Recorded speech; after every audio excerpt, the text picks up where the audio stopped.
ꯑꯍꯣꯡꯕ ꯃꯃꯜꯗ ꯍꯤꯗꯥꯛ ꯂꯥꯡꯊꯛꯁꯤꯡ ꯐꯪꯍꯟꯅꯕ ꯄ꯭ꯔꯥꯏꯝ ꯃꯤꯅꯤꯁꯇꯔ ꯅꯔꯦꯟꯗ꯭ꯔ ꯃꯣꯗꯤꯅ ꯍꯧꯗꯣꯛꯈꯤꯕ ꯄ꯭ꯔꯙꯥꯟ ꯃꯟꯇ꯭ꯔꯤ ꯚꯥꯔꯇꯤꯌꯥ ꯖꯟ ꯑꯧꯁꯥꯙꯤ ꯀꯦꯟꯗ꯭ꯔꯒꯤ ꯃꯈꯥꯗ ꯖꯟ ꯑꯧꯁꯥꯙꯤ ꯉꯁꯤꯗꯒꯤ ꯈꯣꯡꯖꯣꯝꯗ ꯂꯩꯕ ꯗꯣꯛꯇꯔ ꯄ꯭ꯔꯇꯤꯇꯥ ꯆꯦꯔꯤꯇꯦꯕꯜ ꯇ꯭ꯔꯁꯠꯅ ꯍꯧꯗꯣꯛꯈ꯭ꯔꯦ꯫ ꯊꯧꯔꯝ ꯑꯗꯨꯗ ꯃꯅꯤꯄꯨꯔ ꯔꯤꯃꯣꯠ ꯁꯦꯟꯁꯤꯡ ꯑꯦꯄ꯭ꯂꯤꯀꯦꯁꯟ ꯁꯦꯟꯇꯔꯒꯤ retired director doctor Nahakpam Randhir, doctor Pratita charitable ꯇ꯭ꯔꯁꯠꯀꯤ ꯆꯦꯌꯔꯃꯦꯟꯁꯨ ꯑꯣꯏꯔꯤꯕ former minister Warangthem ꯍꯦꯃꯟꯇ,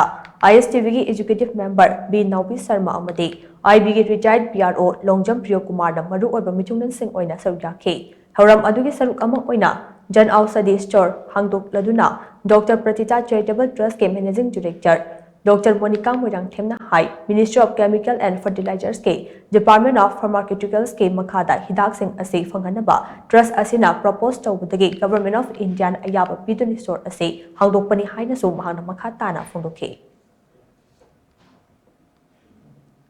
Department of Pharmaceuticals की मखादा जन औषधि मेडिसिन सिंह से थमनबगी दमकता डॉक्टर पतिता charitable trust खुंजोंगी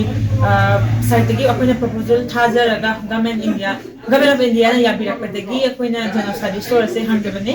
Jan Aushadhi store से दा थमिबा हिदाक सिंह से अनमना सब्सिडाइज मैम होंना फंगनी